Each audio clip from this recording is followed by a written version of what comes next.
Hello and good evening. Welcome to Reality Spills. I am Jackie and I am going to be with you today. I also have a special guest who just dropped out. I can't see him anymore. I don't know what's happening.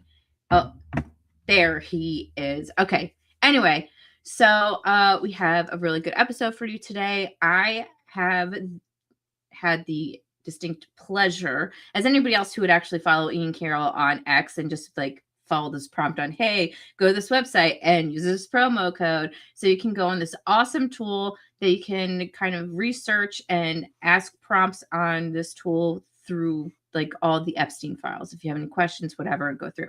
And that's, we're kind of going to go a lot over that today. Yeah, but I'm going to stop talking. And without further ado, here is my guest. I'm in trouble now, on it on guard. Muffin, the muffins are right my side. Blueberry sweet dripping pure delight. Passion raging, but she wants a shot. I keep pushing keys, Raiders coming in hot. I'm crying Hello.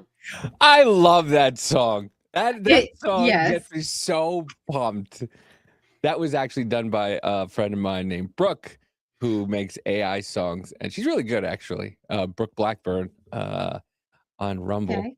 Okay. Yeah. Awesome. Hi, everybody. Hi, everybody. I know, right? We didn't spend like 2 hours yesterday together. My favorite part, though, is like I love how we always go, it's going to be a short one. And then the next thing you know, you look down, it's 2.5 hours, and you're like, how did we do that? And I go, because we have magic. That's how. It was actually really funny because like last night we're like, all right, an hour and a half tops. Like if it's an hour and a half, that's great. If we make it there, like I don't even think we're gonna make it. And it was like over 2 hours. And we're like, oh shit, we gotta go. Oopsie. So yeah. And we still have a lot to talk about today because we didn't even talk about any of the stuff that I want to talk about today, yesterday on Business Party Podcast, but today we're on Reality Spills. And I actually want to send my link out to our people at on the Discord for, was it the off-label Discord? Yeah. Can you do that? Because I'm not good at multitasking. Okay. And I'm the host of this damn thing. I don't know what I'm doing. Anyway, so before we get into like the nitty gritty of all this other crazy stuff that we've got going on with the whole Epstein thing, there are some people who have birthdays today, and I wanted to go through them. Okay, so Enzo Ferrari, he would have been like really old if he was still alive today. We also have Yoko Ono. She's 92. She's still alive? I didn't realize that either. So she's still alive. Then John Travolta, he's 71. Dude, these people are old, and I'm just like, Amanda keeps doing that thing where she goes, hey, you know how old Lord of the Rings is? Oh yeah, what was it? Harry Potter. She goes, the first Harry Potter's 25 years old, and I go, I hate you. I know. John Travolta's like 71. I know. He's 71. He's got the hair of a 20-year-old. He took it from some 20-year-old. Well, you know how they like to do the young blood transfusions and stuff, right? You notice how a lot of them are not looking so great nowadays, huh? I know. Mm-hmm. Oh, and the last person, Dr. Dre. Dr. Dre's dead. He's down in my basement. He turned 60. It's so weird to me because when we were growing up, we were, Dr. Dre came out in the 90s, and, we were like between 10 and like 15. Mm-hmm. And you thought Dr. Dre was like so much older, but he wasn't. In all reality, like I'm 43. I mean, I guess he's 22 years older. Yeah. But still, like, you thought they were in their mid-20s. Like, you're like, yeah, they're not that, it's a kind of a weird dilemma. Like when you see people like, oh, he's 60, and you're like, fuck, I'm old. I know. Well, here's the thing. So with all these controversies and stuff that have happened between the Epstein files finally coming out and everything that's been going on with Diddy. Now to speculation about Jay-Z. Speculation about Jay-Z and stuff has been going on for a very long time. Very long time. But what do we know about Dr. Dre? We forgot about Dre. We did forget about Dre. We totally forgot about Dre. He's like under the radar, man. Did he like just be like pieced out? Well, he lives like, I'm done with this. I believe he lives on an island somewhere, and he's just doing just whatever, producing music and whatever, and just clear of everybody else. I think he did the smartest thing he could, was go as far away from everybody and just live his life on an island somewhere. Could he be doing some monstrous things? He could be, but we don't know. And why would we speculate? But even though I just said that, but you know, he went and was very quiet. Yeah, I mean, because he had Dr. Dre's Beats, right? Mm-hmm. Yeah, he had the beats. Didn't he sell beats? I don't know if he did, but I know he reached 1 billion. I remember that too. Hold on. Let's look this up real quick, because this is what I like to do. I like to look up what I'm saying, so I'm not telling you bullshit. Did Dr. Dre sell beats? And not the kind you eat. Yes, he did. He sold them to Apple for $3 billion in 2014. And then he pieced the fuck out. 2014? Yes. I thought that. I was like, it was just yesterday, right? Yeah, no. I remember when they did the Degenerate series, which was a great series. The Degenerates, talking about Eminem and NWA and all the rappers in the 90s. It was a great series. It was on HBO. Jimmy Iovine was on it. They did a great job with it. And I thought, like, that's when around the time he sold it. I didn't know it was 24. Degenerates came out like almost around COVID, because I remember everybody was watching it. Yeah. So I didn't know it was 2014. So, and there's a note here. Note that in 20... Put it up. Put it up. Let us see. Here you go. Let's see. Let's get this a little larger. For you in the back. Yeah, so deal was announced on May 28th of 2014, finalized later that year. Apple paid $3 billion, comprised of approximately $2.6 billion in cash. And $400 million in stock that invested over time. Yes. It's 2014. Yes. Holy shit! I mean, when did I'm asking you 1,000 questions. When did Apple become popular again? Because remember, it went out for a while. When? I'm doing that right now. Become popular. All right, you looking? Yeah, I'm using Apple gained popularity in the late 1990s, popular with Steve Jobs' return. By the early 2000s, with the launch of the iPad, blah, blah, blah. Well, wasn't it that, like, it was him launching the iPod, the first iPod that changed the game for them. I think so. But what really changed the game for them was the iPhone. When that came out, I believe. Yes. Released 2007, released the iPhone as a revolutionary smartphone, boasted Apple's popularity. 2010, introduced the iPad. So he sold it a decent amount of time after Apple started to gain popularity, but still, the stock at 2014. Yeah. Oh, shit. Sorry. What? So Dr. Dre founded the company in 2006 with Jimmy Iovine. Both joined Apple as part of the acquisition. The sale significantly increased his net worth, with reports indicating that it made him the richest man in hip-hop at the time. So it says in 2023, Dre also sold a portion of his music catalog, but this is a separate transaction from Beats by Dre. Where is he now? I told you, I think he's on an island somewhere. You pull a Jimmy Buffett? Holy shit. What? Apple price in 2014 was $16.41. Okay. Well, what is it now? $263. I wouldn't show my face anywhere if I were him. So if he got it, Beats have his own. They were good at one point, Jonah. They were. Oh, Jonah's here. Hey, Jonah. Welcome. They're. I mean, listen, that little pill thing is pretty good. I liked it. I liked the pill things, and I liked the Beats by Dre, the headphones. They weren't that bad. They actually said the Beats mixer. I think they said that are the best headphones ever made. People will search for it and buy them no matter what the price is because they're just the best with the highs and lows and everything like that. They're saying that's the best headphone ever made. So, I mean,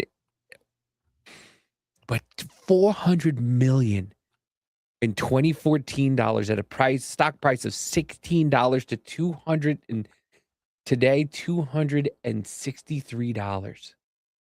That's why you don't see him anymore. I know. He said, fuck everybody. I'm out. You ain't gonna catch me in none of this shit. Now I want to see it. Now I need to look and see if he's actually in those Epstein files. Probably not. Probably in the Diddy files.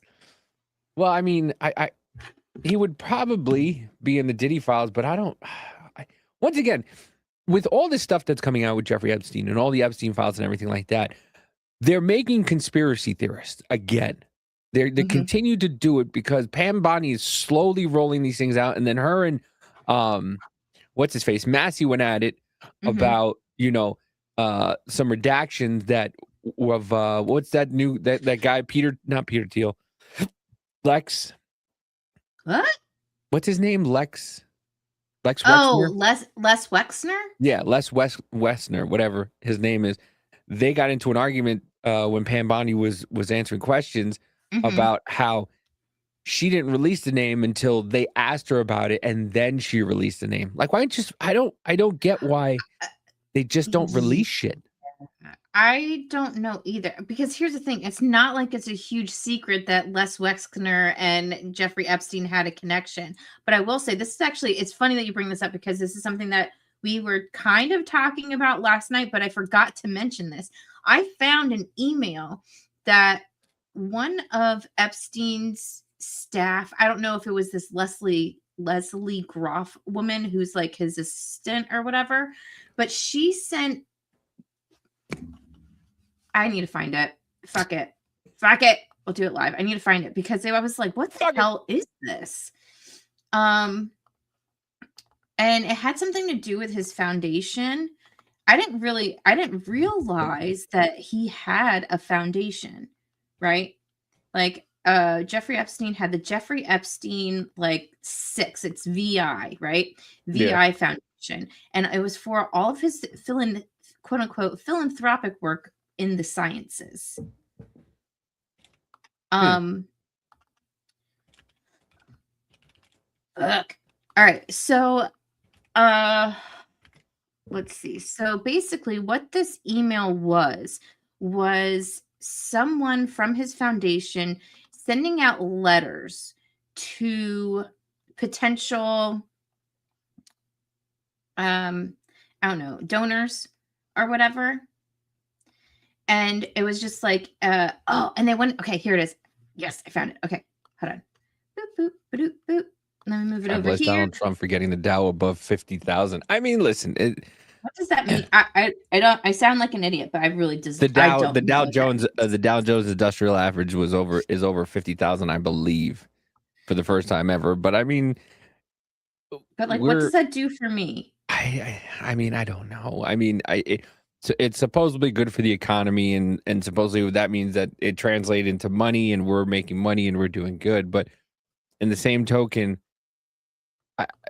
we're not talking about grocery prices anymore. They're still fucking high. They're still extraordinarily expensive. I'm still spending $300 almost a week on groceries to get fucking nothing. You know, and it's like I get that. I get that the Dow is doing very well, and I'm glad it is, and I'm glad that businesses are making money, which they should be.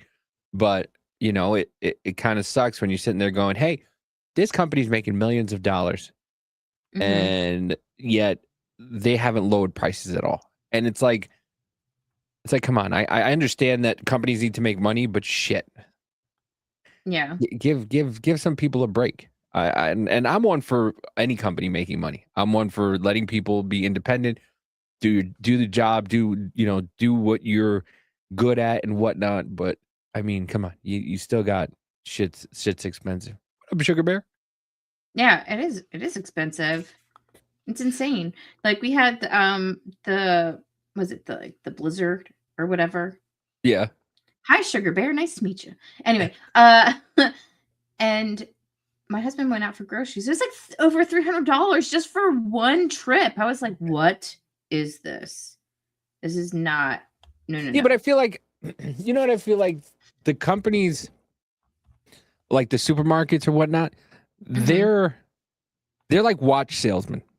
They go and they find the cheapest price of the watch that they want and blah blah blah, and they haggle and negotiate, and then they just be like, well, I'm only making, you know, $30 on this.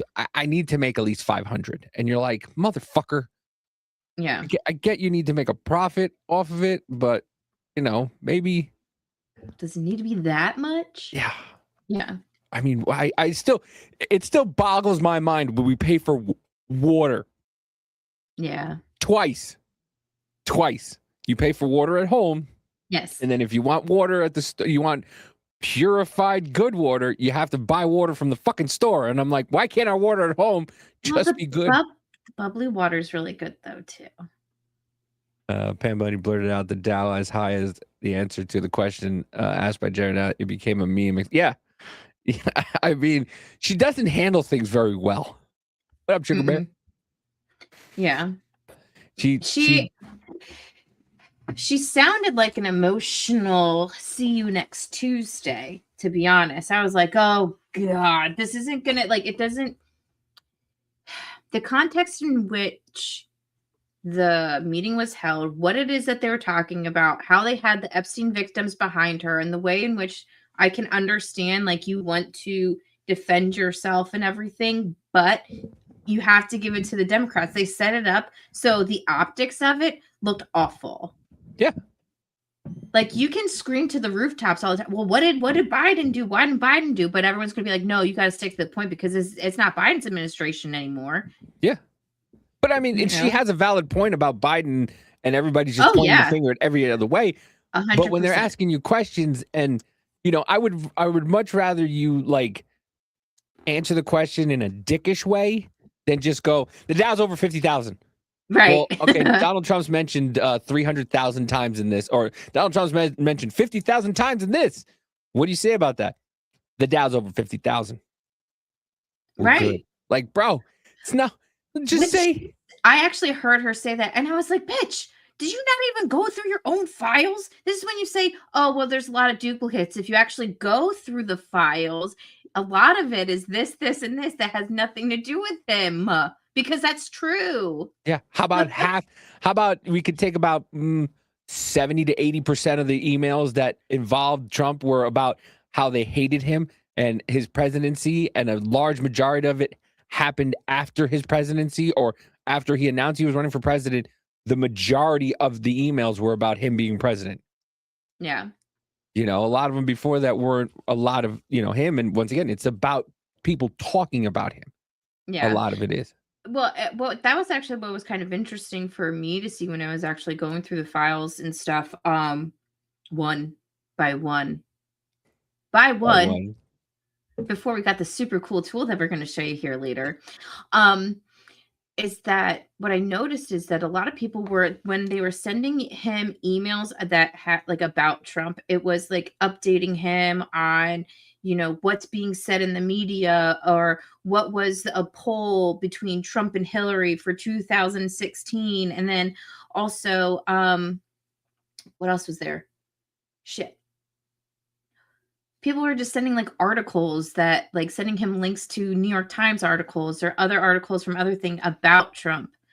or something like that. It was, and like I said, I didn't go through all 2,500,000 gajillion of them. I didn't, but of the hundreds, upon hundreds that I looked at, they were all like that.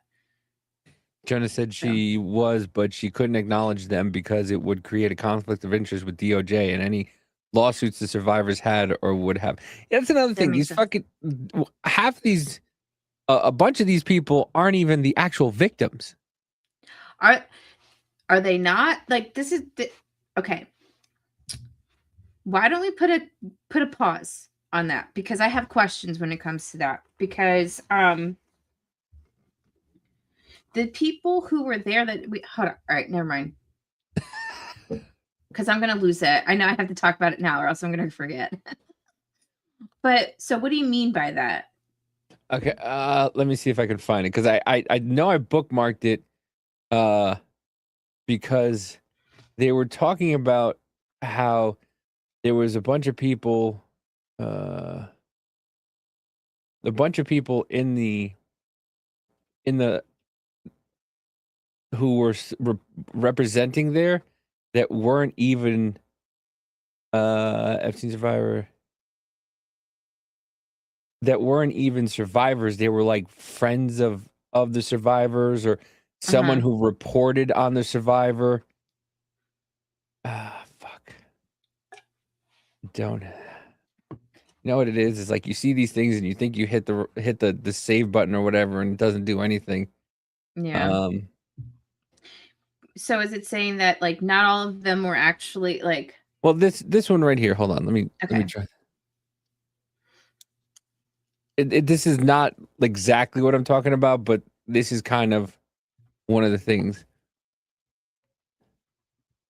I can't bring it up. You have to. Oh, sorry. I forgot you don't have access. Denied. No, denied. Epstein's survivor, Anusuka DeGiorgio, then age 31, emails Jeffrey while he's incarcerated in Florida and offers to come visit and or send him pics of herself. She writes, "Seriously though, sweetheart, if I can do anything, let me know." She sounds like a real victim, right? She later received $3.25 million from the Epstein estate. These are the survivors. So this is actually really this is a very, very interesting conversation to have because I don't think a lot of people are having it because it's either one way or the other. And I know that Anna Paulina Luna had gone on to Benny Johnson's show. Did you see that? No, I didn't see that one. Okay. I have it. So let me find it.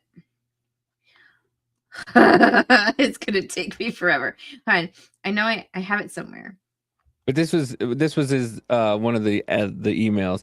It says from Jeffrey Edwards, JEE Vacations.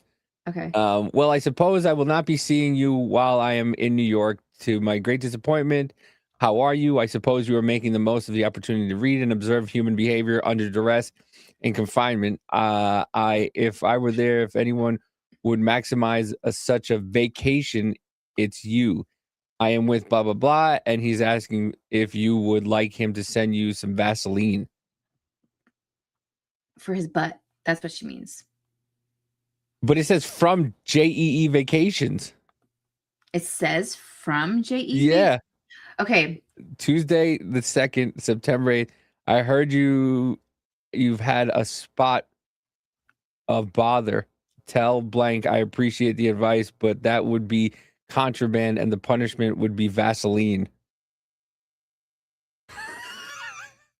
And then on 9/2, I guess right before that, that's what it says. And it says, like him to send you some Vaseline. Seriously though, sweetheart, if I can do anything, let me know.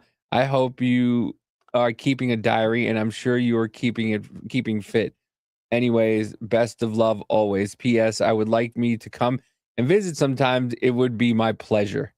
Then it says, so how are you? And it says, okay, we'll send pics later or tomorrow. Anything in mind? And it said, yes. See, this makes me think of, okay, so then so when do you get to the separation between like victim to accomplice to manipulated, or like any type of mind, not control, but like I guess in control in a sense. Because I keep saying it feels like a cult. Yeah. The way in which people talk and like how they talk to him and stuff, or talk about him to other people, especially in these emails, it's very culty. And so then Anna Paulina Luna went on a Benny Johnson's show, and There are she a had lot of this to viral say. mentions about the Ah, 11-year-old, shit. 10-year-old people. Hold sending these- on. I do this all the time. All right. I always pull it out to do like the mini screen, and I don't mean to. Okay. There are a lot of viral mentions about the 11-year-old, 10-year-old people sending these photos to Jeffrey Epstein.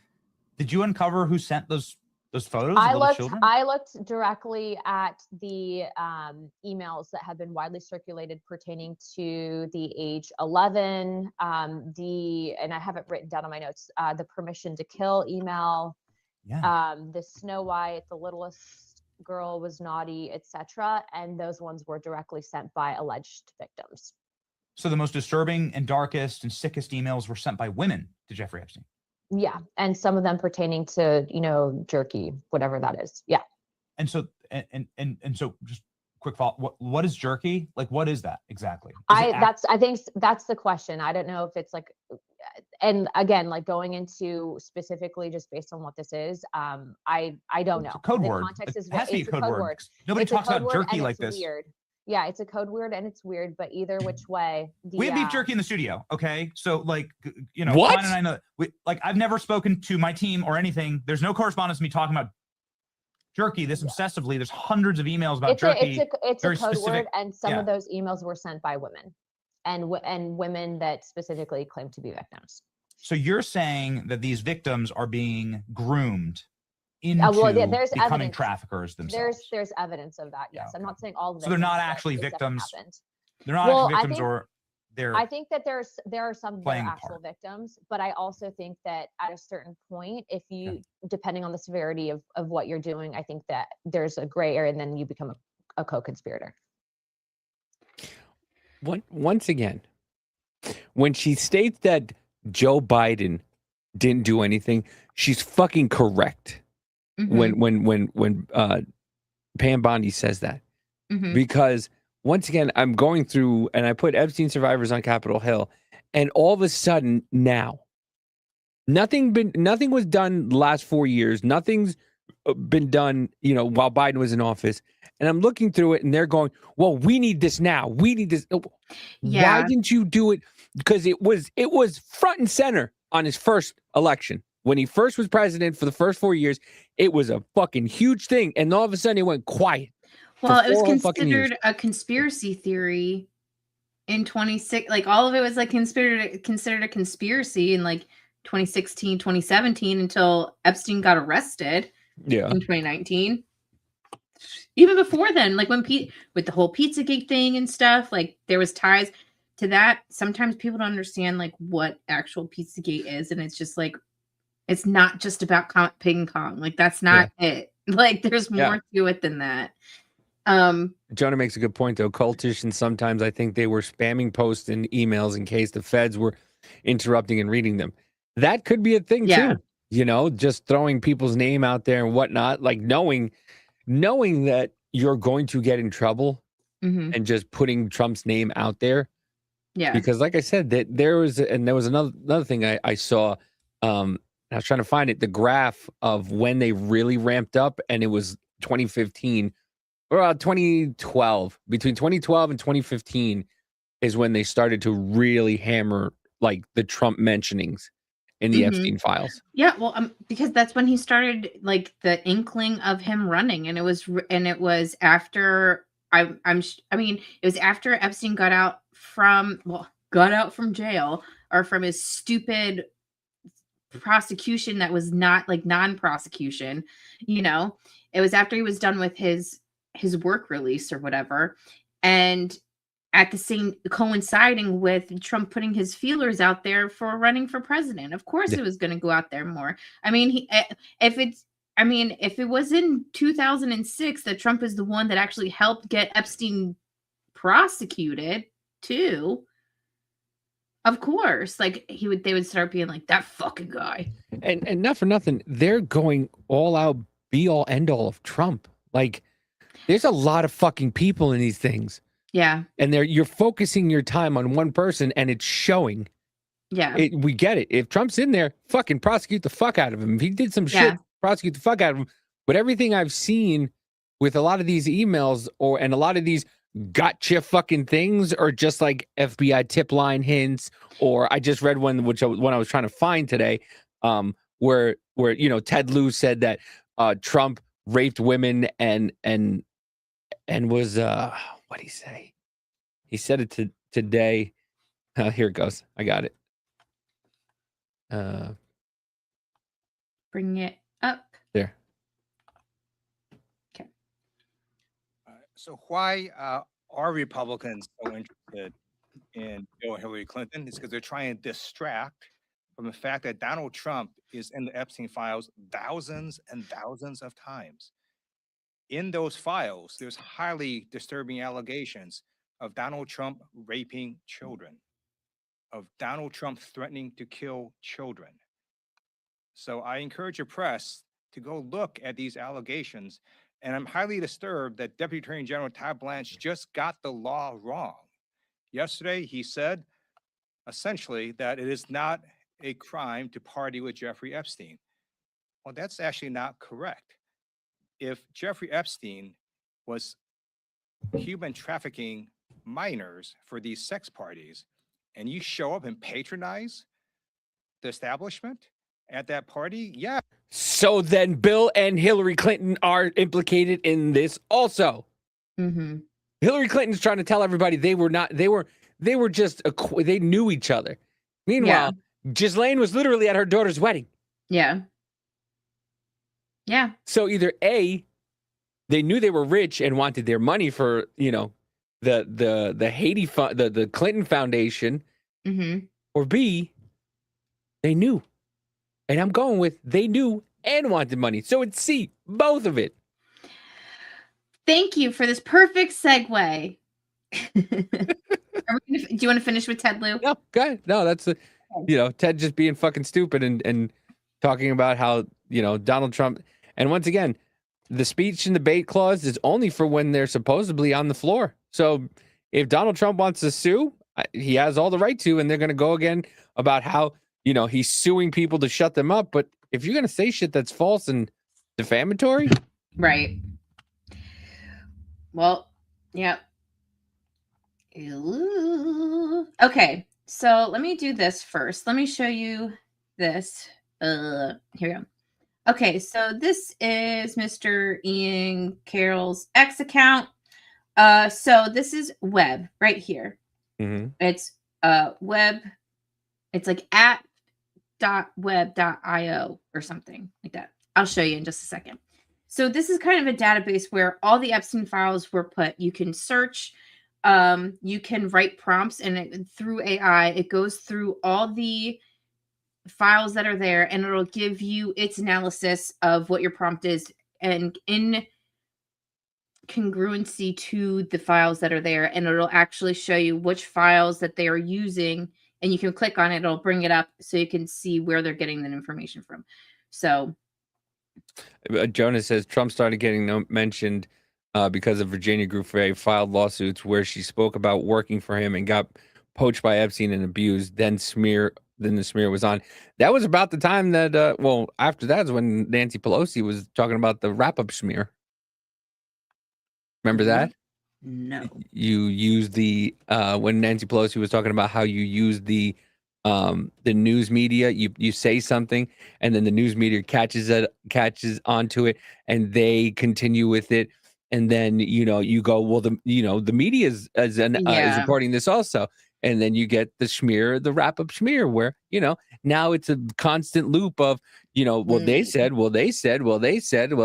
because that's what they use still to this day. They said Yeah. Nope, that makes sense. Yeah, it's okay. So it's app.theweb with 2 B's.io. You go in there, you use the passcode as at this point Goyam, all caps, and you can get into this super duper awesome site.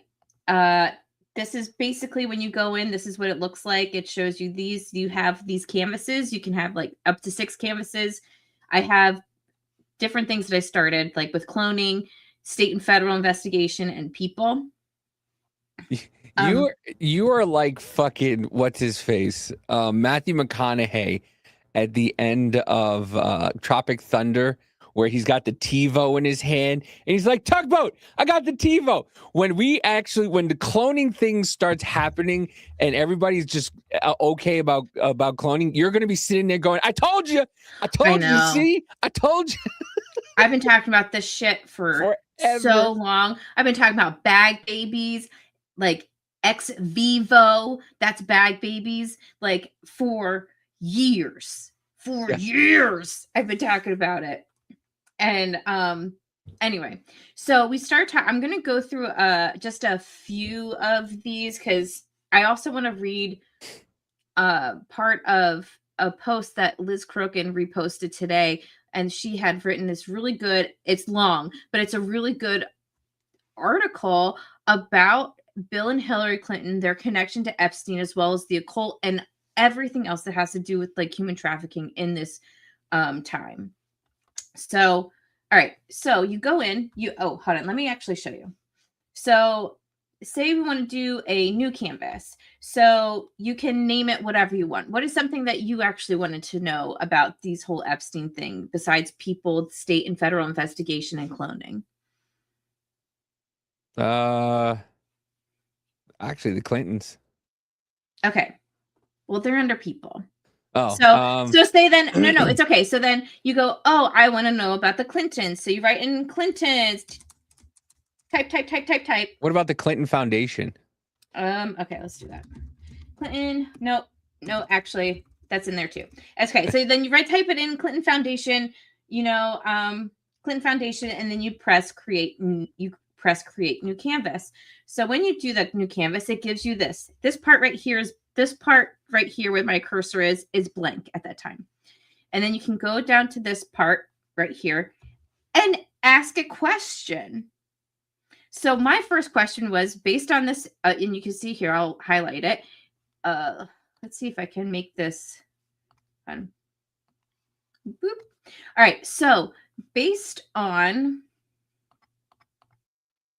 this is what it says. All right, so based on these files, what's your analysis of the relationship with Jeffrey Epstein and Donald Trump? So then it does its little thing, like this is how many times Donald Trump is mentioned, their relationship, Jeffrey Epstein's in his mention. So it shows you all the research that it goes through, keywords, different things, and then it pops up with the analysis, right? So this is what it said with Trump. So it says, based on my investigation of the documents, there's my analysis of the relationship between Jeffrey Epstein and Donald Trump. The social connection. The documents reveal a long-standing relationship between Trump and Epstein dating back at least in the early 90s. Trump told New York Magazine in 2002, I've known Epstein for 15 years. Terrific guy. He's a lot of fun to be with. I've even said he likes beautiful women as much as I do, and many of them are on the young side. So it gives you this. Oh, shit. Hold on. So I pressed on this number 1, right? And then it brings up the document here where it says that, right? And this is the file that it came from. So if you actually wanted to even just like, oh, if this is the file itself, you can go and look it up on the DOJ website too. And just to like cross-reference everything. Right? Mm-hmm. So then there's that. See? And it's a daily, and you can see where it came from. It's a daily based article that was sent to someone in 2018.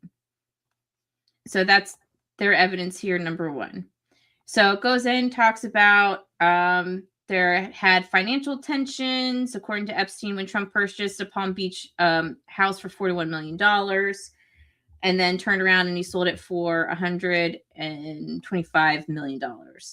And then okay, so here's an email between Jeffrey and Michael Wolff, and they say, when was this? In the February 1st of 2019. It says in February of 2004, for instance, Epstein, the financier, later.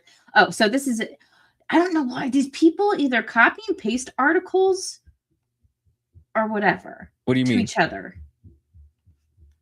So So they this just yeah, in a lot of the emails, it's weird. They'll either send a link to an article or they'll copy and paste the article into the email and send it to him.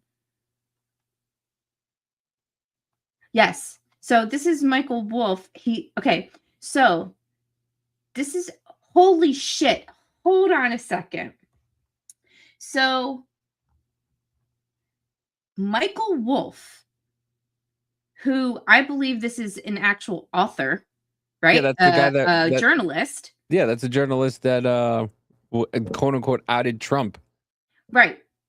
He wrote this article about Epstein and Trump's relationship, sent it to Epstein. Epstein says that it needs an edit, but 36, whatever this means. Talk later. Yeah, no, Michael Wolff and Jeffrey Epstein, all the stuff that Michael Wolff was writing, he sent to Jeffrey Epstein to look over. Okay. So this actually shows you how even though that this is a great tool, you need to look at all the references that it gives you and the context of it. Like, because that right there, you're like, okay, well, now we have to look more into this deal itself. And did this deal actually happen and why and yada, yada, yada. Because this could be narrative framing too.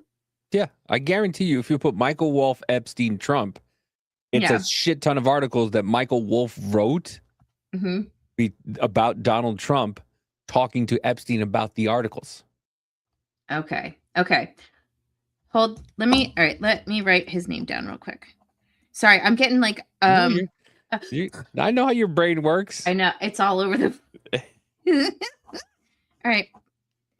So we'll put him down as the next search. All right. So anyway, it keeps going on about their relationship or whatever, fallout, blah, blah, blah. It tells you what's missing. It says the documents contain contradictory accounts about the depth of the relationship, while some evidence suggests close social ties and business dealings. Other records indicate Trump attempted to distance himself as Epstein's criminal activities became public. Notably, Epstein claimed to be friends that he introduced Trump to his third wife, Melania, but neither Trumps have acknowledged this, yada, yada. It also gives you things that what's actually kind of cool is like things to dig deeper on, like other questions to ask.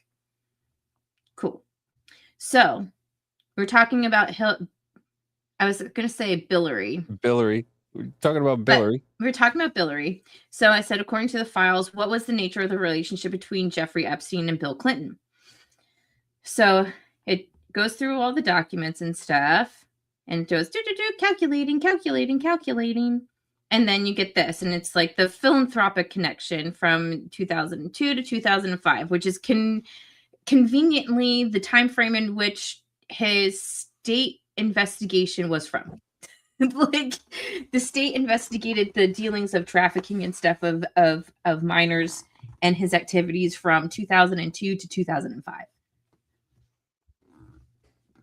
So anyway, so the documents reveal a significant relationship between Bill Clinton and Jeffrey Epstein centered around philanthropic activities and international travel.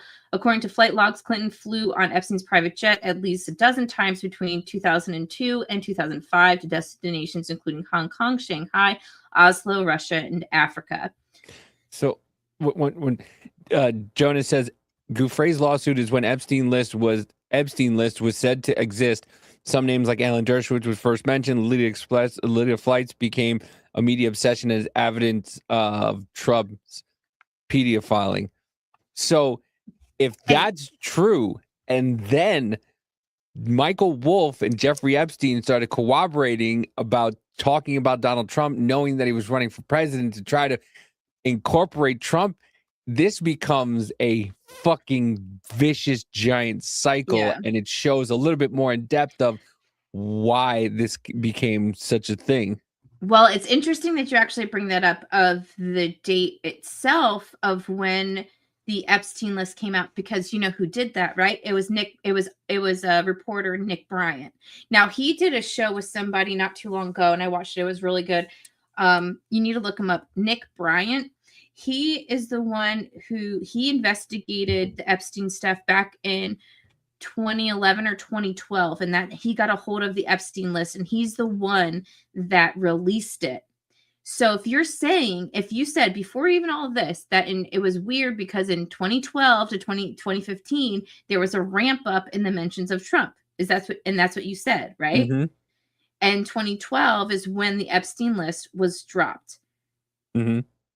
And then we were talking about the potential of Trump running for president, and then all of a sudden now they're talking about him a lot.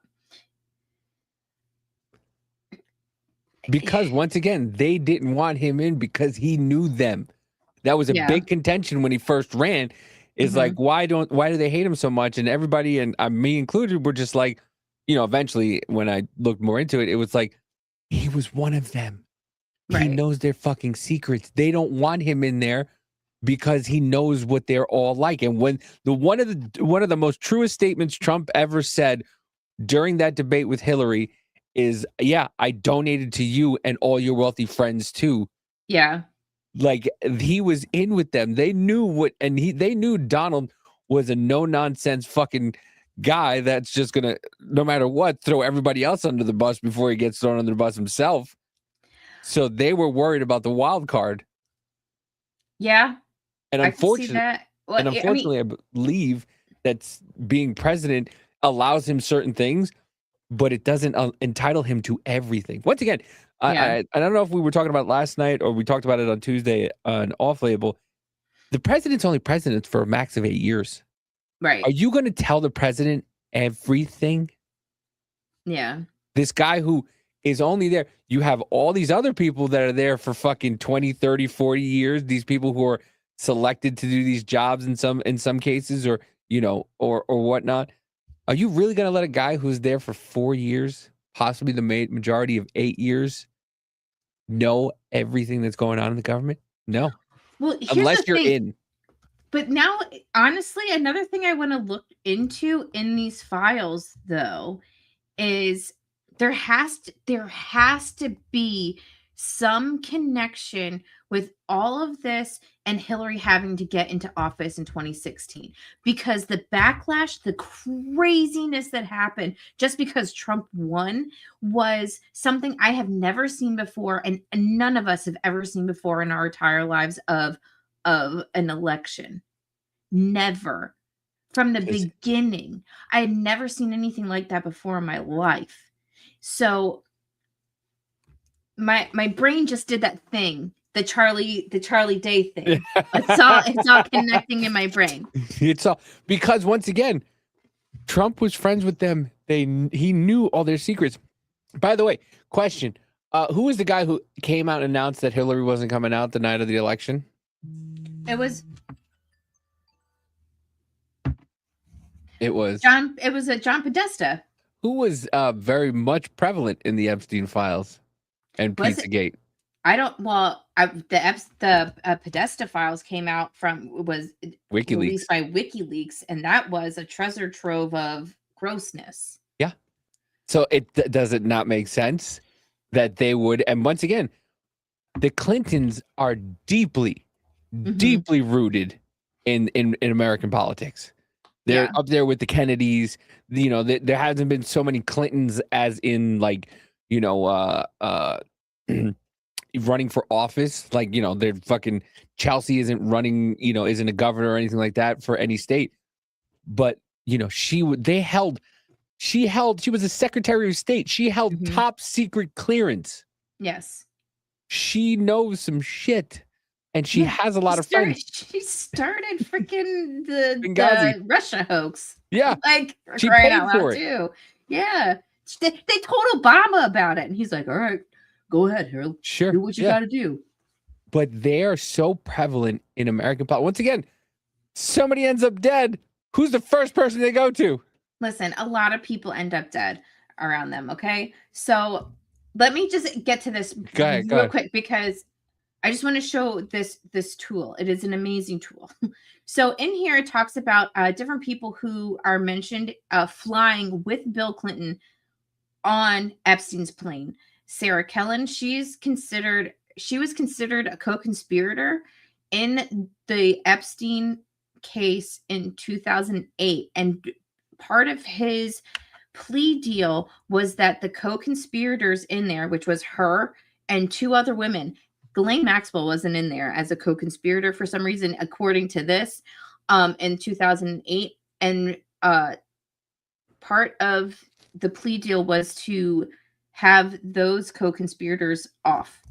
So when you go and look through the files, like some of the co-conspirators that are supposed to be in there are redacted in some of the documents, not all of them. Anyway, so Naomi Campbell was on there. I've known about Naomi Campbell being on the plane. Kevin Spacey, Chris Tucker, Ron Burkle, who was a billionaire Clinton donor. Sandy Berger, which is Clinton's former national security advisor. Alan Dershowitz, listen, but he kept his shorts on. He just got a massage and kept his shorts on. That's what he said. Larry, shorts, man. Dude, ever since Alan Dershowitz came out and he said that, I think it was back in 2018, 2019, about him keeping his shorts on, I was like, you're a dirty fuck. So never been like, oh, Alan Dershowitz loves Trump. I don't give a fuck. Yeah. He knew what was going on. Absolutely not. Dirty man. So Larry Summers, now former Harvard president and Treasury Secretary, they were on the plane too, going to Africa for HIV research. And they spent 10 days flying to 7 different countries. Talks about Little St. James. This one actually talks about how there's conflicting things back and forth. One of Jane Doe, number 3, had said that she had seen Clinton there before, but his representation says he was never there before. It talks about how the documents indicate Clinton this is where I wanted to get to. The documents indicate Clinton abruptly ceased flying with Epstein in 2005, just before Epstein's legal troubles became public. One analysis suggests this timing was perhaps because of events related to Epstein's sexual abuse of children, and that Clinton may have known trouble of the worst kind was coming and decided to get out while he could. Clinton's spokesman stated in 2019 that the former president knows nothing about the terrible crimes Epstein was charged with and had not spoken to him in well over a decade. So it says financial connections and quote-unquote favors. One unidentified woman in a lawsuit claimed she asked Epstein what Bill Clinton was doing here, kind of thing, and he laughed it off and said, well, he owes me a favor. I don't know when that was. But you can click on 25 and you can find it if you want to write that in as a prompt for yourself. If you go to Webb. They're not, this is not a paid advertisement. But it could be. No. This is out here for free for people, man. No, it's not. It's a great tool. Okay? But it could be better. Okay? With any tool that you have, you need to actually go into the documents of origin itself and look at them, because sometimes context and things can be missed. And I'll show you something about that in just a second. So while there are references to Epstein's political donations over $100,000 to Democrat candidates, the documents don't show direct donations from Epstein to the Clinton Foundation. However, there are subpoenas seeking all records of donations made by Jeffrey Epstein or related to entities to Clinton-connected organizations. So it says what's missing. There's multiple sources alleging Clinton visited Little St. James, while his spokesman and Dershowitz team deny it.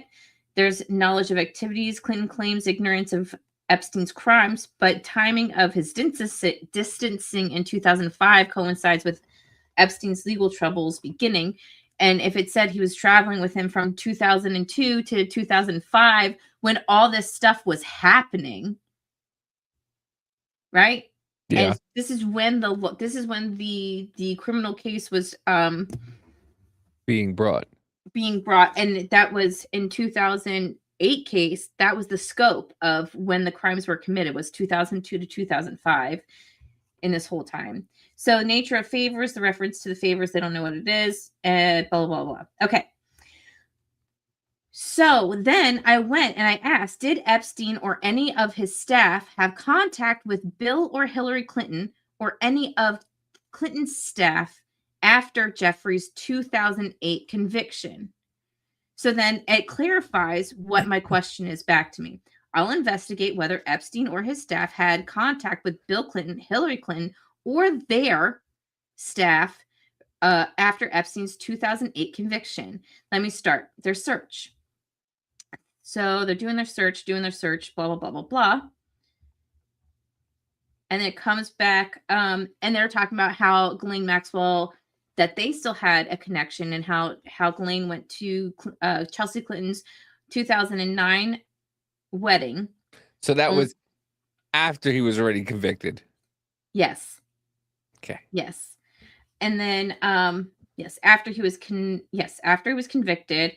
And then 2010, an email chain about the Clinton convention. An August 2010 email forwarded to Jeffrey Epstein discusses plans for meetings in Washington, D.C. and the Clinton convention around September 20th of 2010. The email states, we intend to come around 29. Ew, gross. 20 for meetings in WDC and the Clinton convention. That's the plan, right? This email was sent to Epstein's personal email in August of 2010, 2 years after his conviction, suggesting ongoing planning involving the Clinton-related events. So then 2005 wasn't the last time that they spoke with Jeffrey Epstein then? Right. So the documents indicate that Maxwell remained a Clinton chum. It gives you the document here where it could show you that. And then press statements and denials. In March of 2011, Ghislaine Maxwell issued a press statement through her attorneys denying allegations that had appeared in media reports, including claims about Bill Clinton. The statement was issued 5 days after March 5th, 2011. Daily Mail article where Virginia Giuffre claimed that she met Bill Clinton twice. And then it just says that the Clintons still held their position that they hadn't talked to Epstein or anything in over a decade. Okay. And then it just shows who this Nadine lady visited Epstein 67 times. While he was on he wasn't even in jail. Like, that's what I don't understand. He was only in jail for was it like 20 months or something like that? It wasn't long. Like a day. No, what happened was that he would have a work release. Like, he'd be out all day and would have to go back at night.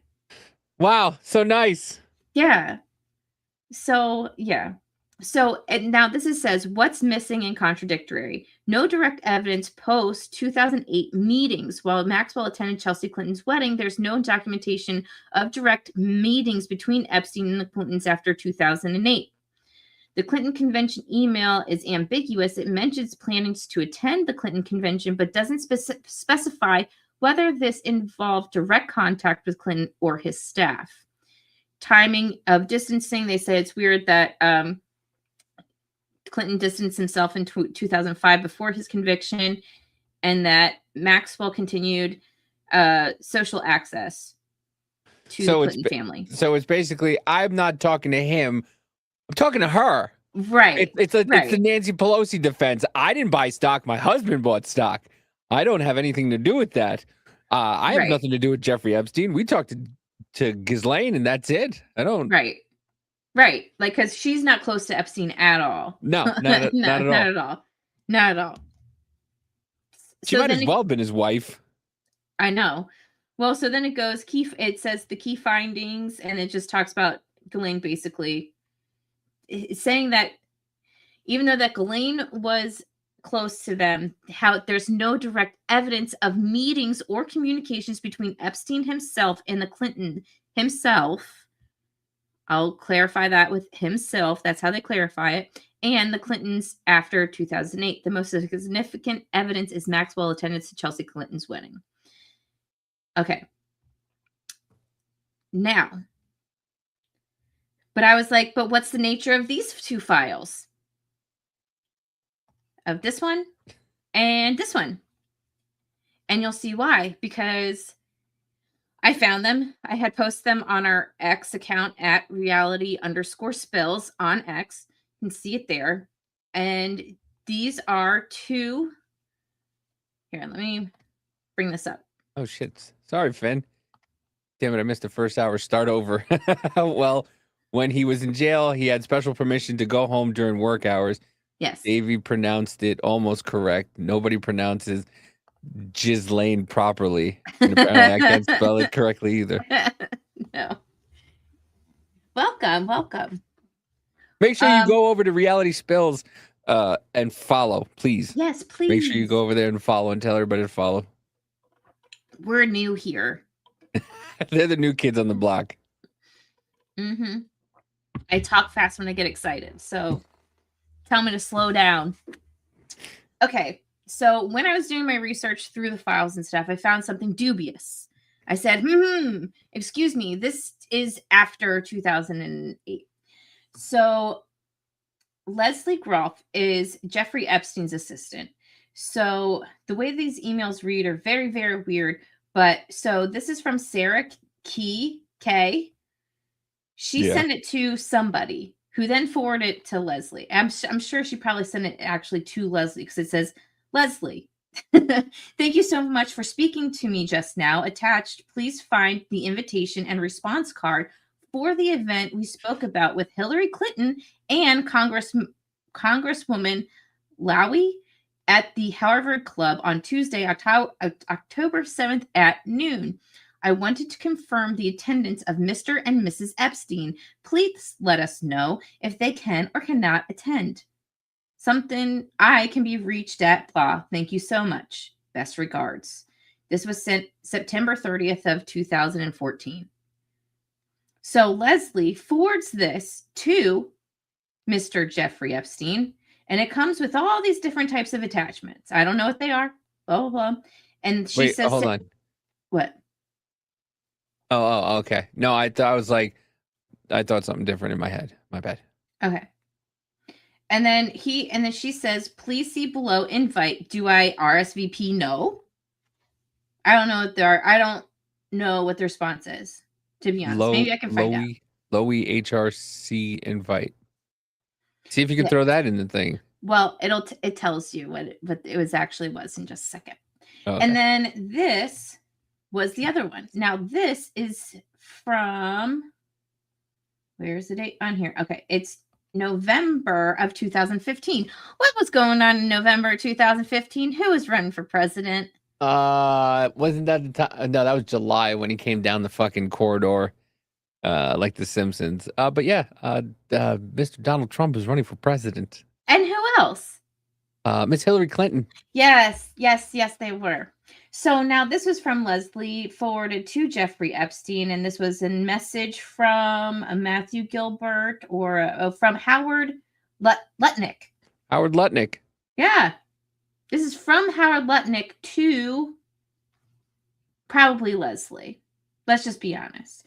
And it says, I would like to invite you to attend a very intimate fundraising event with Hillary Clinton from 5:30 p.m. to 6:30 p.m. at whatever this place is, yada, yada, yada. Okay? On November 1st. On November 1st. Wait, November 1st? November 1st. I'm French. Whatever. It's a French name. Davy's going to tease me about it. But you also have to see that with this forwarded email, you see it's the 11th. That's why it's the if. And it said subject forward November 11th, Hillary Clinton event at the Cantor Fitzgerald blank from this time. And it has all these different attachments into it. So, ipso facto, it's him being invited to this, correct? In Wait a minute. 2015. So that's after the election. It's the year before. Oh, 2016. Okay. Yeah. Dude, these fucking elections fuck me up. Like I know. they run in 2016 to be the president starting in 2017. Yeah. So it's like, wait a minute. And it's like, oh, yeah. Because it's like, Trump was president from 2016 to 2020, whatever it is. But it's technically, he was president from 2017 to 2021. Yes. But they say it was from 16 to 20. Yeah. That's what it's so convoluted. Yeah. So, and the way that these emails read are really weird because it's from the bottom up. Yeah. So it's always like, what the fuck? So when I had gone into the web and the web, which by the way, the web has to be named after Whitney Webb.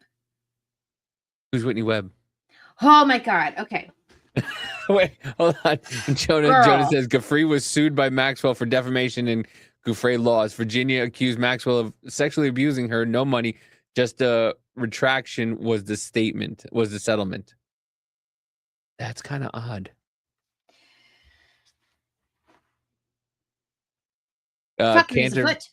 Cantor Fitzgerald Lutnick, that had his entire operation in World Trade Center destroyed and all its records.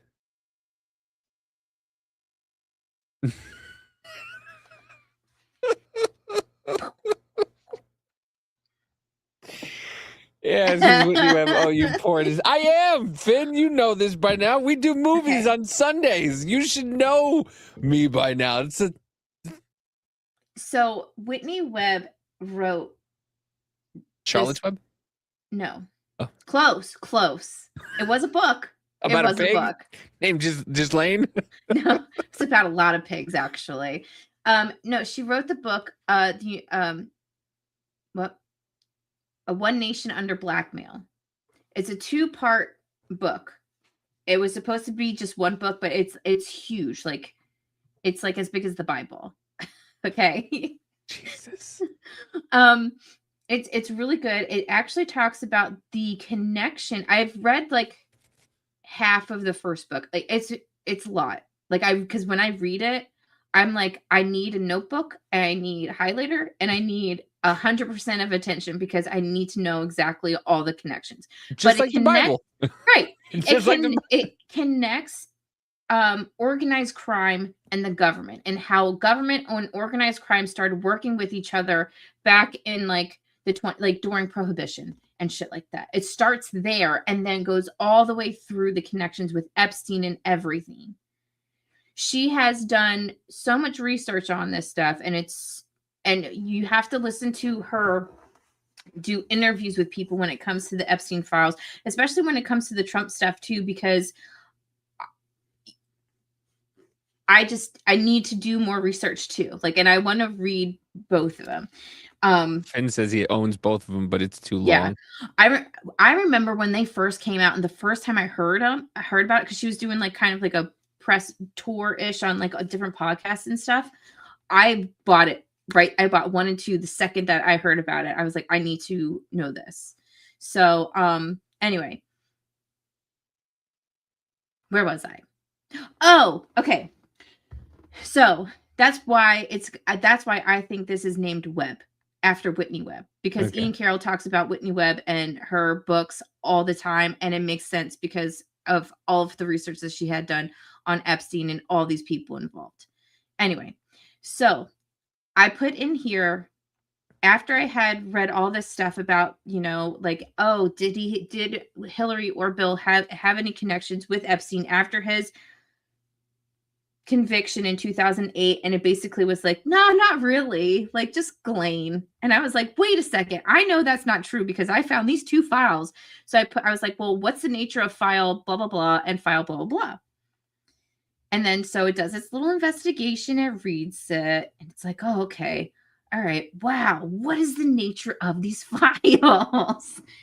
And so it's this It just says, so from Leslie Groff to Jeffrey Epstein, dated November 3rd of 2015, forwarding an invitation to Hillary Clinton's fundraising event at the Cantor Fitzgerald office in New York City on November 11th of 2015. Now it says the sender recipient origin of invitation was from Howard Lutnick. And the event is a very intimate fundraising event for Hillary Clinton.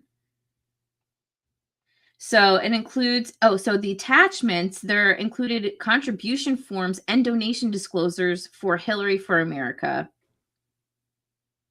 This was during Hillary Clinton's 2016 presidential run. Yes. Jonas said Webb's linking in the books has been questioned for accuracy and manufactured sources, which coincide with what Finn said. She's a bit heavy on correlation equals causation, but she does point out very interesting stuff.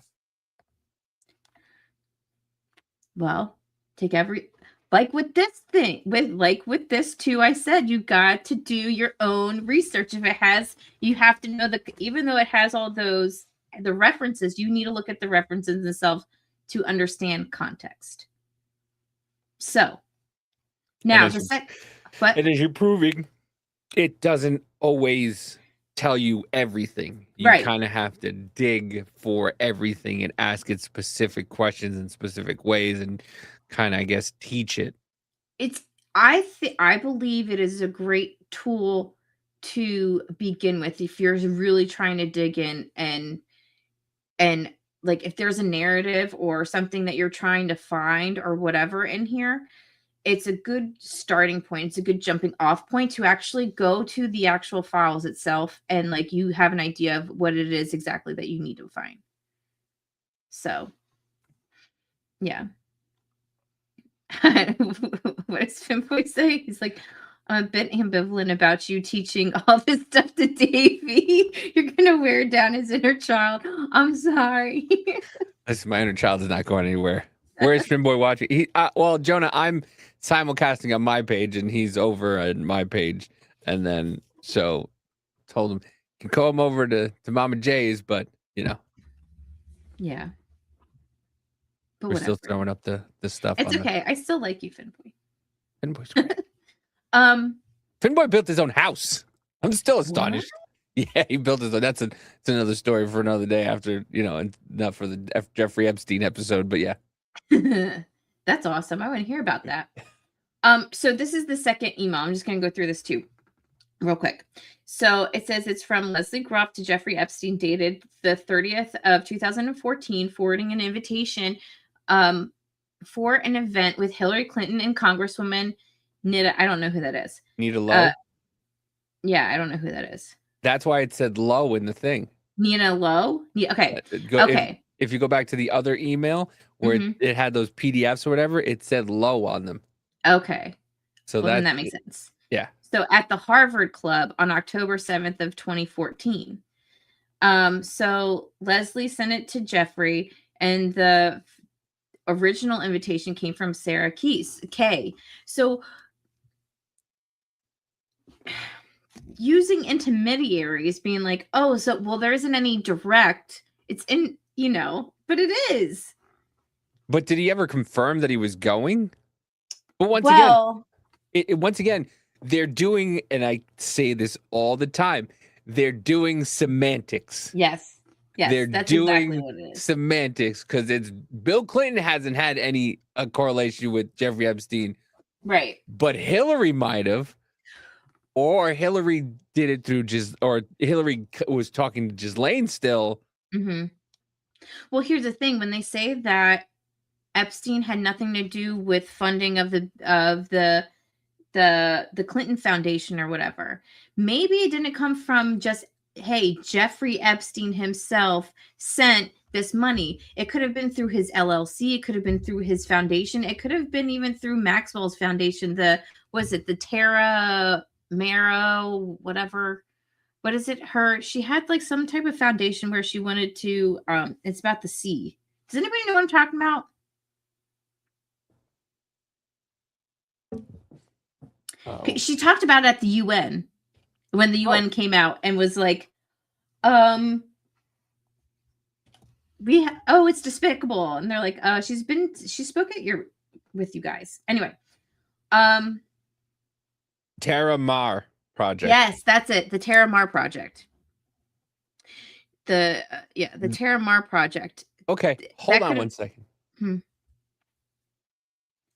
Okay. Does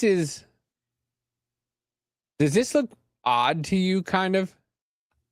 Please don't show me your balls. I'm not going to show you I haven't shown you my balls in 4 years. You think I'm going to start showing you my balls now? No, but I just wanted to be funny. That's all. Gosh. Okay.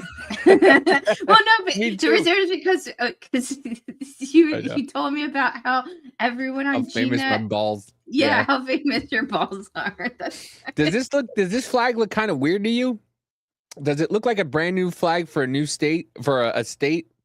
Mm-hmm. Does this look like Minnesota's flag to you now? Does it look like Minnesota's flag? Let's go to Minnesota's flag. The new Minnesota flag.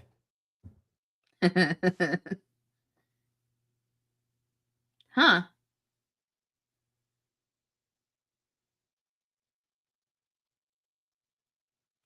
Well, that's inverted. But they're the same colors. Yes, they are the same colors. They are kind of fucking similar. I don't know if there's a connection, but my brain went to that looks familiar, and then yeah. It might not be anything. Well, that's another rabbit hole I want to go down, is the Terra Mar project, but that's just that we don't have time today. Yeah, by the way, remember when we said we were gonna cut the Rumble? It's almost 9 o'clock already. No, you're good. Whatever. Yeah. I have to leave in 15 minutes anyway. So that's all we got. Okay, so this is what I thought was interesting at the bottom of all this. And I kind of was like, yeah, booyah, after I saw this, because I felt like we got him. We got him. So, all right. So it says significance in analysis.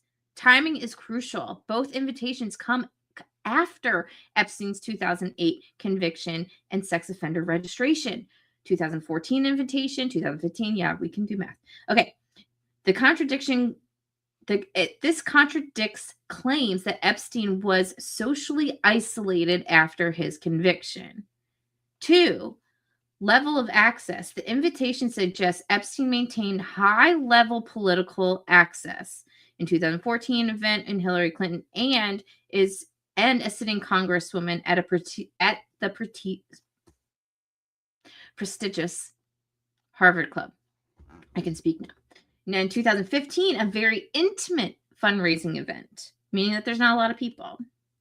Number 3, references Mr. and Mrs. Epstein. Then 2014 invitation specifically asked for Mr. and Mrs. Epstein, indicating the invitation was for both Jeffrey Epstein and presumably Ghislaine, but we don't know that for sure. Because as I told you before, Jeffrey Epstein was on all these dating sites. He was on JDate. He was on Match.com. He was going on Facebook dating sites. I got a question. Okay. Did any of them come out and say that Jeffrey Epstein had sex with them? From the dating websites? No. Any of the girls? Because I'm trying to think. I'm trying to really think if any of them. I mean, he said they. I'm pretty sure they stated that he abused them and he trafficked them. I don't remember any of them specifically saying that they had sex with Jeffrey.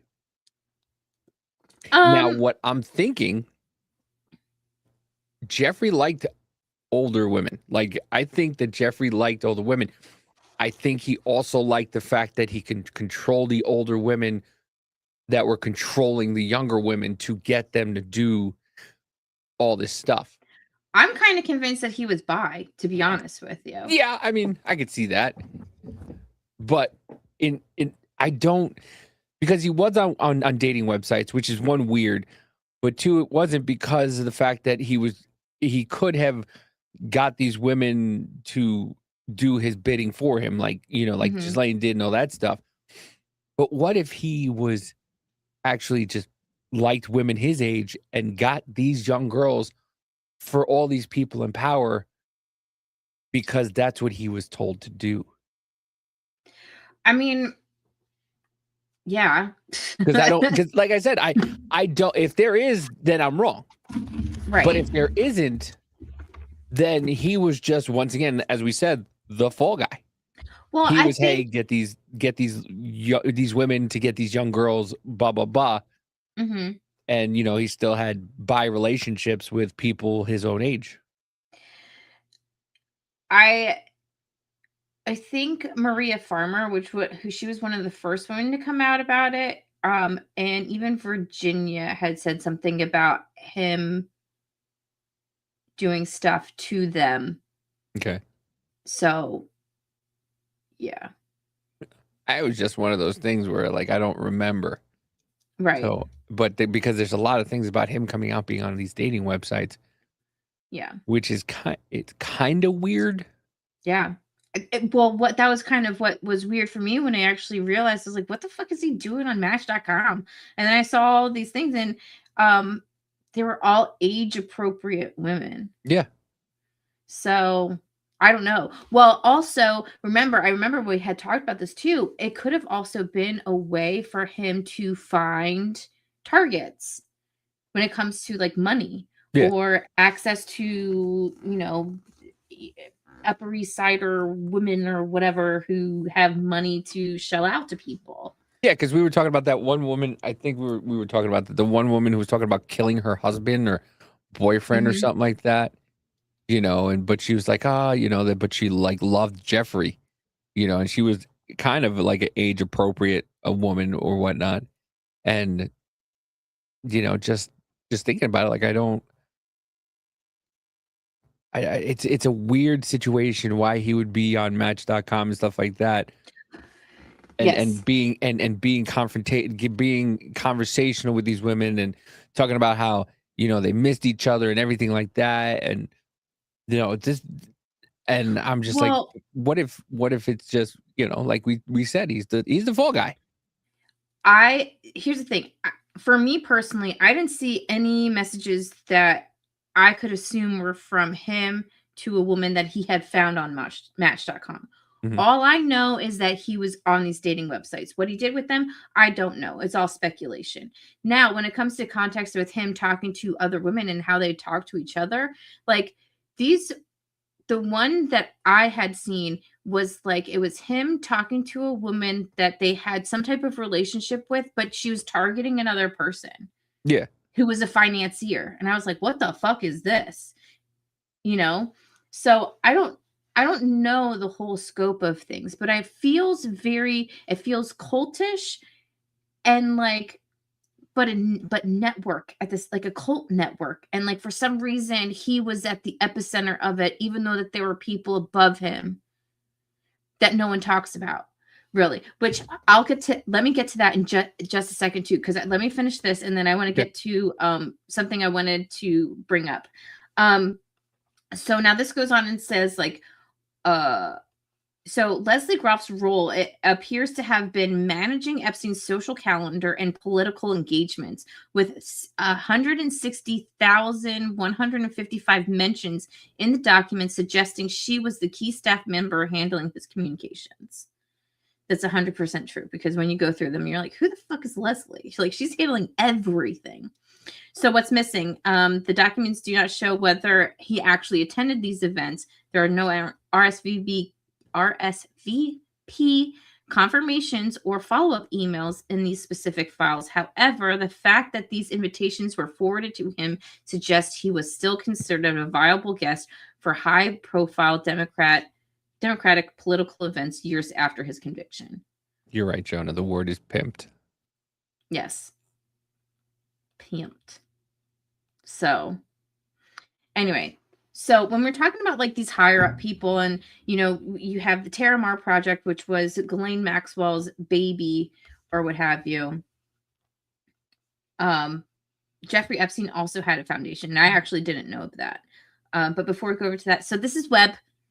It's awesome. There's some more. There's other stuff in here that I really want to show you. Like Jeffrey Epstein was on infertility medication. Yeah. Like, so, and I had put it in the board about his infertility medication. If it had any, oh, this is another one. If it had any connection with cloning, genomics, and all this other stuff. It also said that it might even have any connection to him talking about how he wanted to do like a baby farm and like breed himself. So another time. Like a cult. Like a cult. Yes. And I'll go over that next time because I need to look at more things. But Finn asked, did you see the email about Jeffrey lives in Colorado now in 2021? No. Can you send that to me? Do you know what the file number is? If you could, hold on. Wait. Let's see if we can. Let's do a search. Ask it. Okay, ready? Let me go to dashboard. Which one? Let's go back here. Let's go to new chat. Okay. Is there a file about Jeffrey living in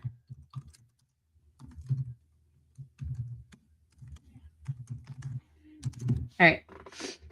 Thinking. Jonah said every girl claimed sexual assaulted them. No evidence beyond the accusations. He only pled to soliciting and prostitution. The uproar on the sentencing was based on he wasn't charged with for what they said he did to them. So this is it doing its thing. It's looking.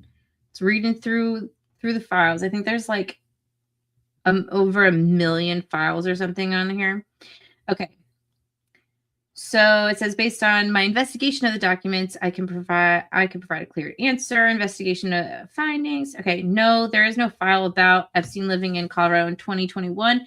Their documents show several important facts. He died in August of 2019, allegedly. Hold on, wait. I have that. I have it. Allegedly. Yeah. I have to do those stupid things because I have them. Epstein's known residence documents consist of New York, Palm Beach, St. James, Paris, New Mexico, Colorado connection in the documents. While Colorado appears in the records, it's in different context. Ghislaine Maxwell, a January 2020 email references a page 6 article reporting that Maxwell was staying in Colorado with wealthy ex-associates of Epstein's after his death. This was forwarded within the Justice Department.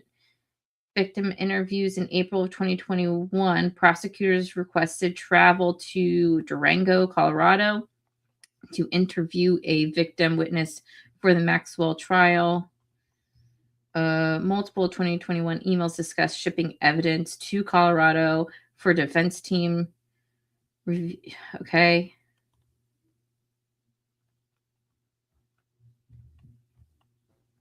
No. I'm sorry. Okay, I found the source. Well, lay it on us, Joe. Yeah. And lay it on us. Send it. Okay. So while I'm waiting on that, what I wanted to show you here when it comes to, hold on. Okay, the quote is apparently Epstein's living in Colorado. So he's 2 hours behind. Okay.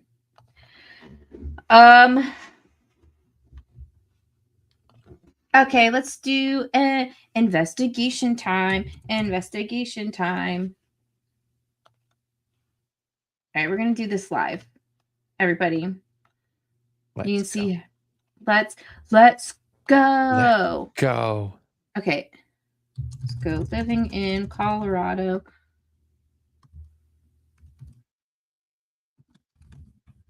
All right, let's just do that. Nope.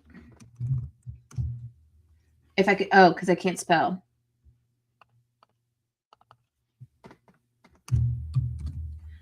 How do I spell it? Colorado. Colorado. Colorado. Here's one. Okay, so complaint. Ugh. Control find. Colorado. Okay. It's meant Colorado was mentioned 3 times. Which time blank was living in Colorado. Depend. Da da da.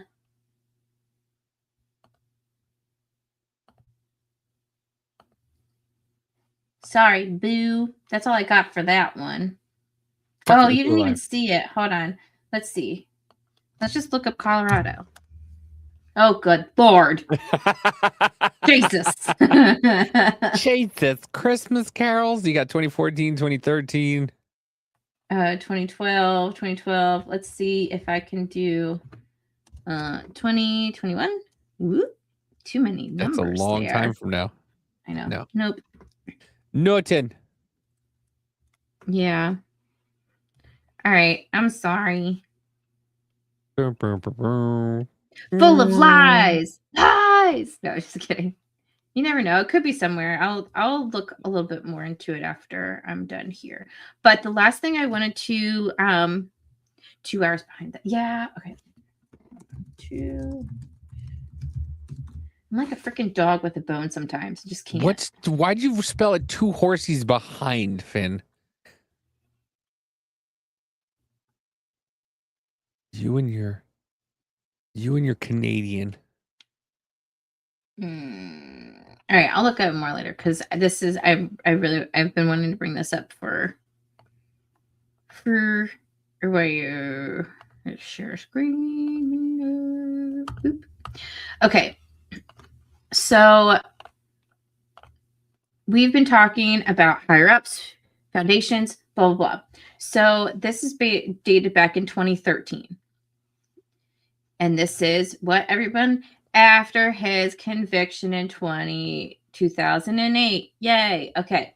So he is writing a letter to the E-Jewish Philanthropy. I don't know what that is. So he's writing this. It goes, I'm writing to you from Jeffrey Epstein, the V1 or 6 Foundation, Jeffrey Epstein 6 Foundation in New York City. We would be grateful to be listed as a full page on your website. Below is a summary of the foundation and its founders. The foundation supports many Jewish causes around the world, as well as numerous Israeli causes. The foundation's main philanthropy is supporting science and medical research, as well as education in all fields. Jeffrey Epstein is a well-established financier and has had a long partnership with Leslie Wexner and the Wexner Foundation, which is listed on your site. Thank you for your thoughts. I can be reached at blah, blah, blah, blah. So now this just gives a little bit of information about the Epstein Foundation. Okay, so Epstein Foundation, it's about cutting-edge science, medical research, fields in cancer, Alzheimer's, neuroscience, single-cell intelligence, and genetic engineering. The foundation also supports education in all fields, including early education and youth programs. In 2003, the foundation established the Program for Evolutionary Dynamics at Harvard University with a $30 million grant. The director of the program, Martin Nowak, professor of biology and mathematics at Harvard. The program studies the evolution of molecular biology with the use of mathematics. Crazy. So holds regular conferences to bring together best minds of significant scientific subjects. Recent conferences have covered such topics as gravity, global threats to the earth, and the evolution of language. Scientists gather from all over the world to share their thoughts and have included several Nobel, laureates. Mm-hmm. Okay. Jeffrey Epstein Science also. Jeffrey Epstein Science.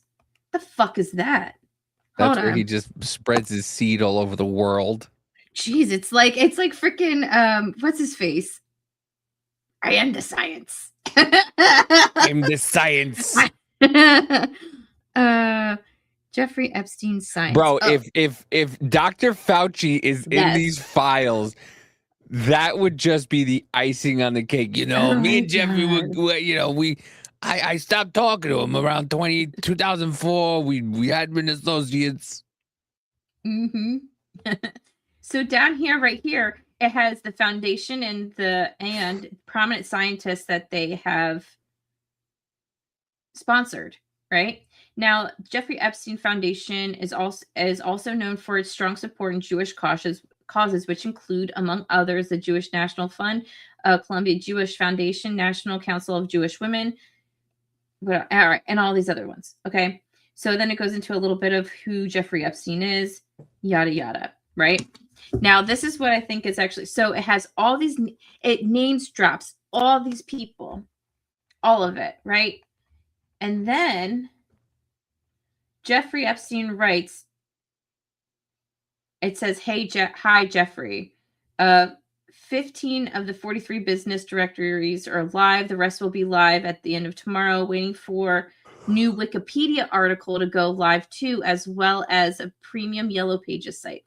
So one thing that I heard about, and this is actually,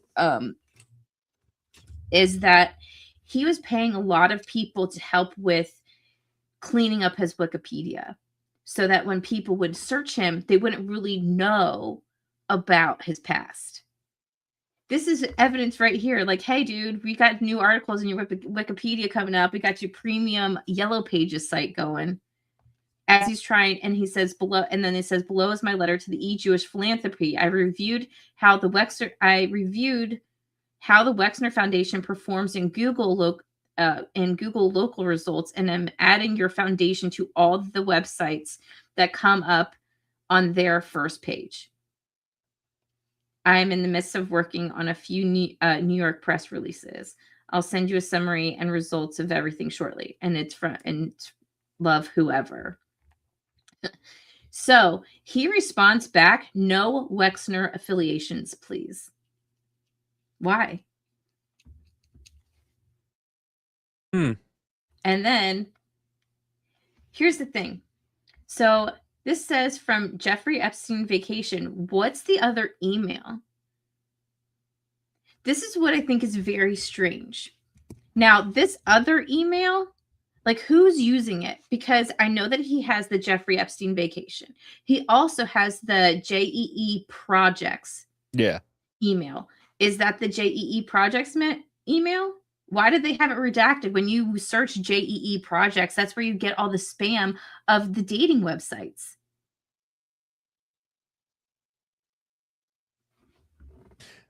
Can you copy paste? Copy paste what? That. This? You see how the thing is on there? Copy. Where did I paste it? Do you have like a notes app? I don't know these things. Yeah, you have a MacBook. They have a notes app. These things? Hold on. Let me pull up my Google Doc. Nope. That's not it. All right. Copy. No, the whole thing, even the redacted part. Yeah, okay. the whole. So No. I'll just do this. The whole, yeah. Okay, so I'll copy, paste. No, it's like truly redacted. Here, I'll show you. No, I won't. Here. Stop sharing. Share this one. See here. There is in my Google's Docs. Nothing. Which But is weird because usually when you have the little thing, it usually means that something's under there that you can copy paste on it. He said if that was possible, they'd have gotten caught.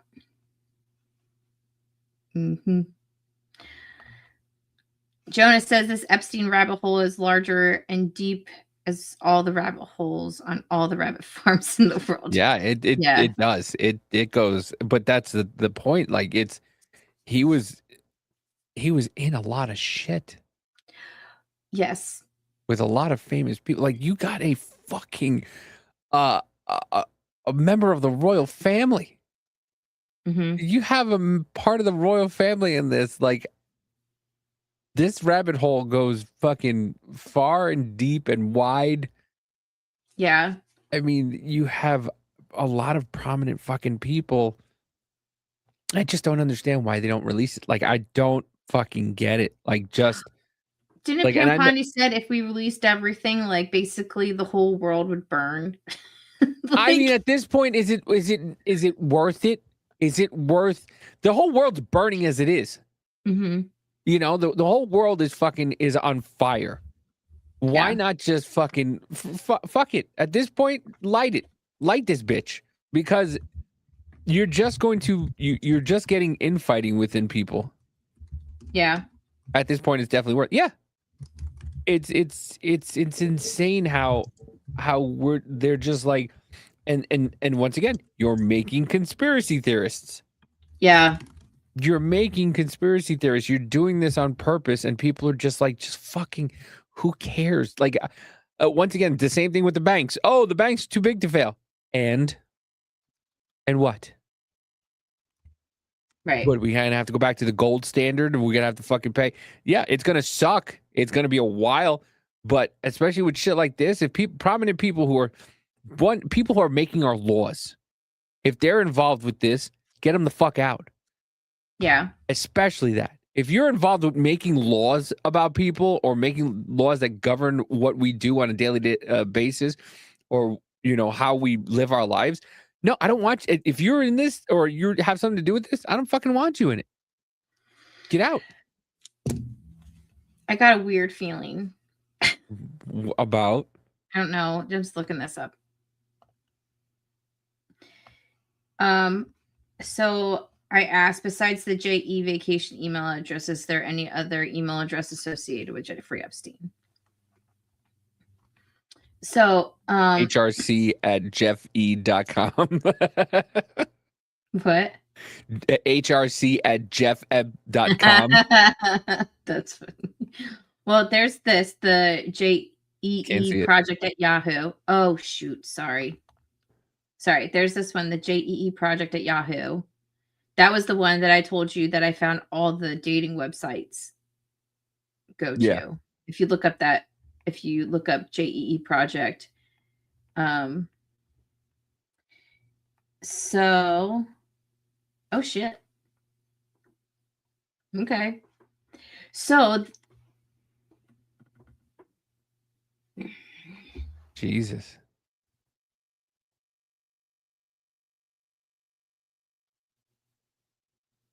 Columbia Dental 11. 11? Who the fuck is that? When the fuck the ice cream? All right.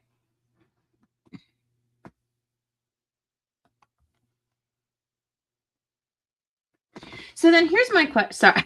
Here's my question then. Then it looks like from that document that I just showed you that it wasn't him having a conversation with himself. Then the question is, who had access then to That account. all of his accounts and that account too? Right? Yeah. Because if he's just sending it to himself and he's answering, then he's got a schizo problem. then, well, yeah. But also, like you said, who else has access to the emails that you're sending it to yourself and somebody's answering or you're answering yourself? Because this is what's really sick about it, is that it has to be a woman. The reason being is because there was an email that I saw that was from a JEE vacation or project email that sounded like a woman having a fight with her boyfriend. And I was like, why? That's why I was like, is he gay? Literally, because I was like, wait, Oh God, this is happening live. Connections. So the fertility medication, what if it wasn't Jeffrey Epstein who was on the fertility medication? What if it was a woman? Did they state what kind of fertility medication? To take her eggs. Huh. For Jeffrey. Yeah. I had that freaking email. Hold on. Let me show you.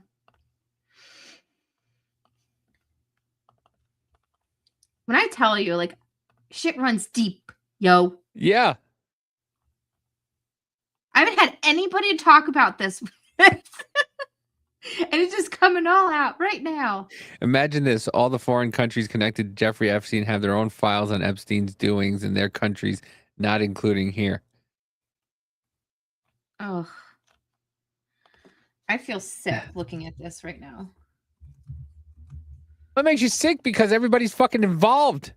And every time, and even the people who are talking shit about it are involved, and they go, "Well, you know, I had nothing to do with it, motherfucker." You're talking about how many times Trump's in there. You're in there too. Well, you know, not everybody, because even Hillary said it. Not everybody who's named in the files did something wrong. Right. Just Donald Trump. That's it. Just Donald Trump is the only one, and a lot of these accusations came out after he was running for president or after he was president. Yeah.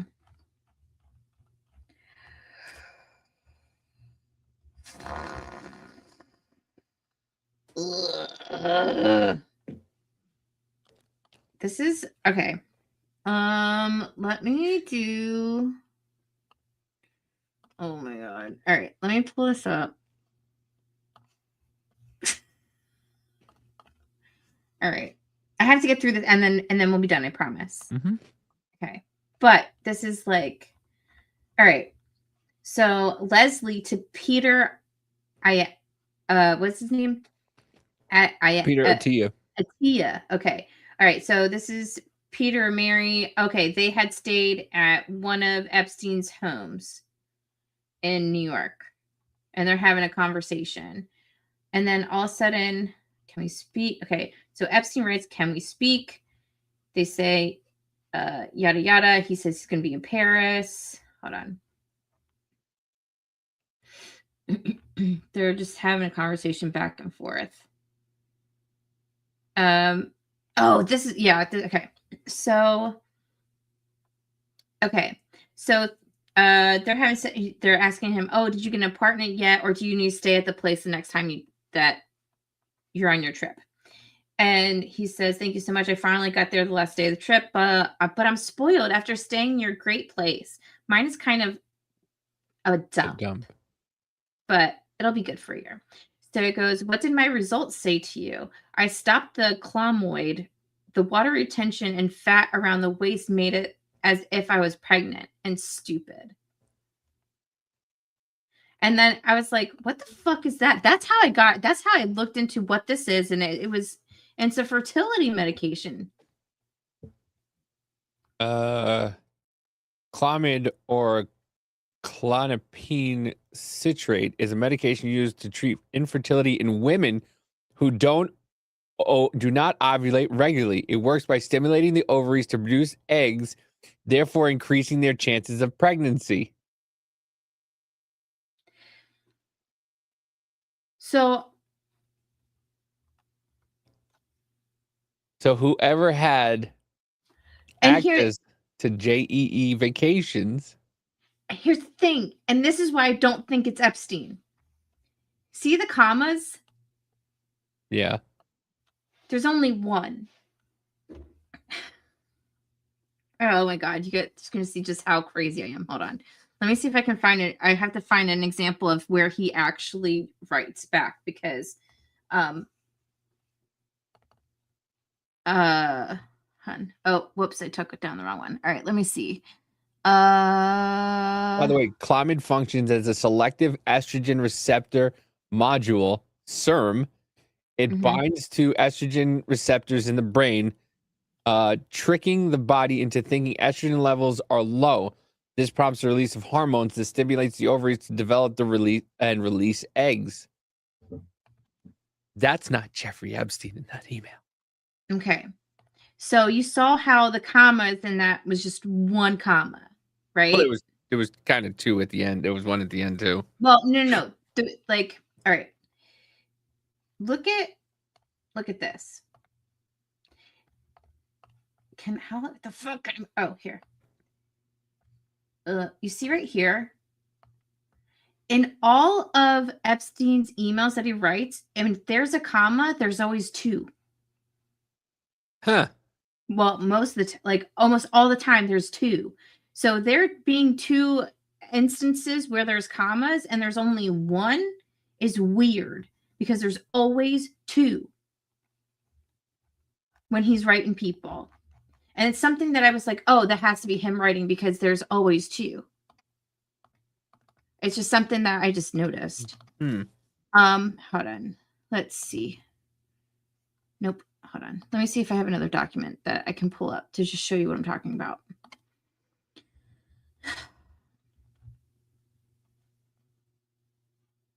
By the way, I love my life. Like, and he writes in lowercase all the time too. He rarely capitalizes anything. Like this. Here, ready? In this email right here. You see there's no capitals. Look at the screen. Oh, I can't see the screen. Whoop, there you go. Now I can see. Like right here. There's never any capital letters. Huh. And see, like the response is like, oh, and this is one of the about the cloning stuff. So now I want to go back to that other one and see if it's in. Hold on. Sorry. Now, I did click on an article. It says Clomid for men doesn't increase fertility. Clomid is not FDA approved in a fertility treatment for men, but it's often prescribed off-label for treatments of male infertility. This can lead to testosterone and sperm count increases. So it can be used for men and women. That's from Healthline. But when I did, okay. But what is it? The AI assist in Chrome, it's saying it's for women. Okay. Well, because I know that men can use it too. So that's why I was just like, okay. So then look at this. All of his so then it actually could be him. Because he's in all, I mean, the only thing that's capitalized is stupid. So other than that, everything is lowercase. Every response, lowercase. He says it was a giant mistake. He goes, okay, but the labs I have were on the thing, correct? And he says, yes, good to know. He's like, what did blah, blah, blah B look? Do you recall? And then they're just talking about someone's strange MRI. So I don't know.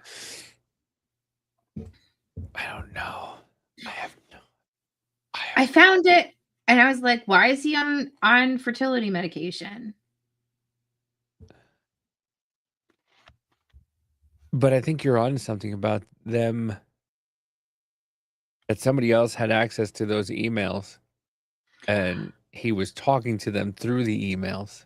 Mm-hmm. Especially that one, because why are you talking to yourself about editing this and like no Leslie Wexner connection? And you can also tell it's not from him particularly because at the end of one, it has the name redacted. Why would you redact the name? That's weird because sometimes in these files, they'll redact Leslie's name. You don't need to redact Leslie's name. She's all over the files. Why are you redacting it in that context? I don't understand. I don't know either. Okay. So that's what I've been doing. What have you been up to? I don't know, 17 different podcasts. Trying to get my name out there. Actually, no, I'm actually gonna probably start playing the game Portal this weekend. Wonderful. Listen. Well, I'll play with the Webb portal. It's actually a really fun game. It's a really good game, and yeah. But yeah. All right. Well, it's 9:30, by the way. I know. I told you it's not one of those. I have not seen the movie Old Boy. I only showed you one thing. I didn't even show you the science shit that I looked up. I didn't even show you the similarities and differences between the state and federal case, or why it is that the federal case didn't go through at the same time as the state case in 2008.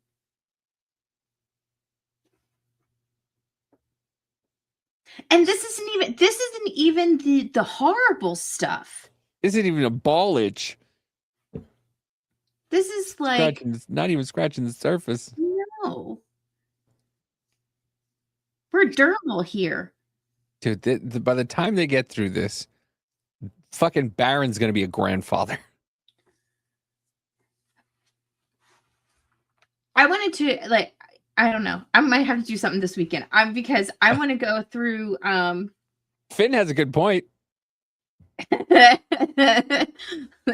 That's you it. You Momma want it? J, we're doing a 24-hour stream. Let's go. Listen, you want to gain followers on fucking Rumble? Do a 24-hour stream. People will fucking come in.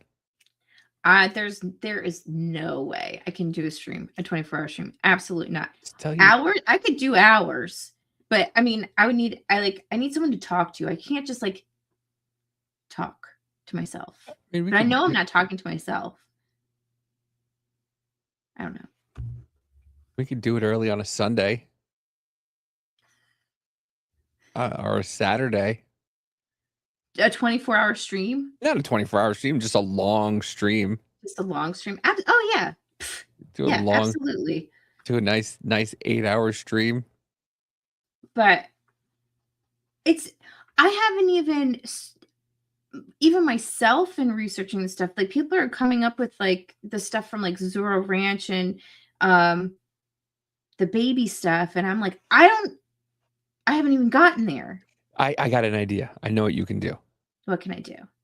You can get in touch with people like B Money, maybe Finn, or Finn. Just get a bunch of people hey, I'm going to be doing a 8-hour stream talking about Jeffrey Epstein. You want to join? Not for the 8 hours, maybe an hour or two, and then you could fall off, and then somebody else comes on. You could talk to them about it and see, some things that they talk. I don't even know if anybody's interested. Just throw it out. Listen, Okay. how the fuck did we get all those people to do business party back in the day? Just a simple, hey, would you do this? Yeah. Hey, would you do that? Just on X. Hey, I'm thinking about doing this. Would you be available for an hour or two maybe to talk about this? And, and just do a fucking a nice long stream about it. And you can just fucking get it all out there. I would fucking even, you know what? I would be so ballsy to say, hey, Ian, I'm going to do a deep dive on this. You want to help me out for an hour maybe? Use the web. Because I've been using it, and let me tell you some of the flaws. I just need to let you know beforehand. Yeah, I don't know, because I honestly, what I want to do is, what I'm actually going to do is, just so whoever's here, whoever's interested in looking at this, I really want. Not that way. Huh? I said no, not that way. Oh, Momma J is a very reserved person. She'll fire out a thing, but no, her and Gina are the same, but they're parallel. Gina talks about her vagina a lot, and Momma J does not. No. Momma J will talk about somebody's vagina and make fun of it, but Momma J will not. No. Never even got to. That's right. We didn't even get to the Liz thing. I know. Well, because the Liz Crokin thing is about Bill and Hillary Clinton. She had posted this article on X before we knew whether or not Bill or Hillary would be held in contempt of Congress for not showing up to talk about the Epstein stuff. So she wrote this long article about their ties to trafficking.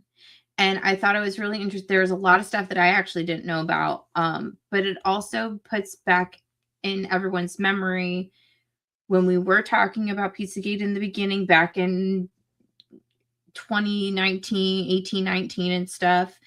Laura Silsby and all that of the Haiti and the Clinton Foundation and stuff, and then bringing it to like now and connection with Epstein. And it's a really good article, and I think people should read it. They should give her a follow, give her a bunch of kudos, because that bitch been working behind the scenes on a lot of stuff.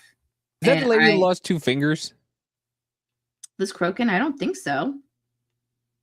There was one of those. I thought it was Liz Crokin, something like that. Yeah. Haiti is pretty fascinating too. Yeah, It is. I mean, the way in which all these connections are insane, and like how close Haiti is even to like little St. James. And there I remember back in the day talking about the Terra Mar project and having it could have connections to the trafficking of the kids from Haiti, because Ghislaine Maxwell did have her so she can operate a submarine, and how on Epstein Island there was actually a submarine entrance. Yes. She can operate a submarine? Yes, she can. A personal submarine. She has license. And that was part of the Terra Mar project. And why she wanted to do it had something to do with water life. The fishes.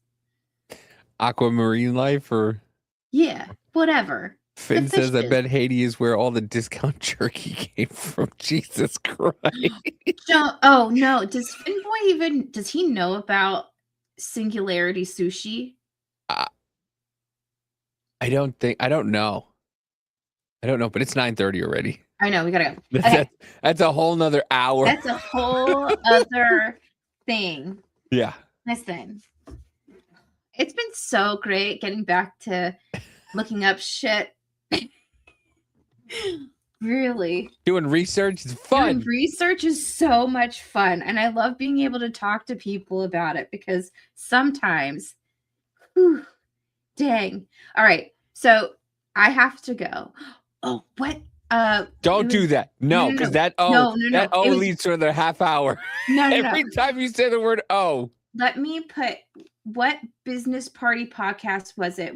It wasn't this week. It was last week, right? That I talked about that, right? 2 weeks ago. Yeah. Yeah. Let me put for Finboy. I will put this in the chat for you, so you can go back and watch it. It'll get you all up to date on what Singularity. Shit, I put it in the wrong one.